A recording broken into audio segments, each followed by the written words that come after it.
ওয়ালাইকুম। আজকে আমি নিয়ে এসেছি জ্যামিতির কিছু সংজ্ঞা নিয়ে। তো এখানে আমি সূক্ষ্মগুণ আজকে শিখব সূক্ষ্মগুণ। তো এখানে একটি সরল রেখা আঁকছি। এখন আমি এখানে আরেকটি রেখা আঁকি।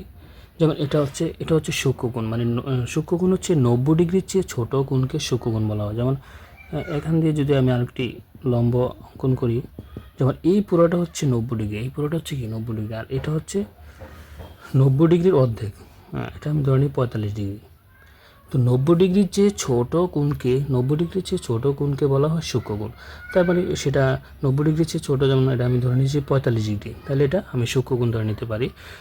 যদি এটা আবার এই পুরোটা আমি চিন্তা করি, যেমন এই পুরোটা, তখন হয়ে যায় সেটা সমকোণ, তখন এটা 90 ডিগ্রি হয়ে যায়। তো আমরা জানি এক সমকোণ মানে 90 ডিগ্রি সমান হচ্ছে এক সমকোণ।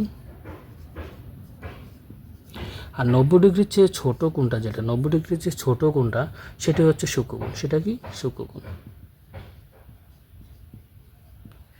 তাহলে আমরা বলতে পারি 90 ডিগ্রির চেয়ে ছোটো কোণকে সূক্ষ্মকোণ বলা হয়। তো এটি হচ্ছে আমার সূক্ষ্মকোণ। আশা করি শিক্ষার্থী বন্ধুরা তোমরা বুঝতে পারছো।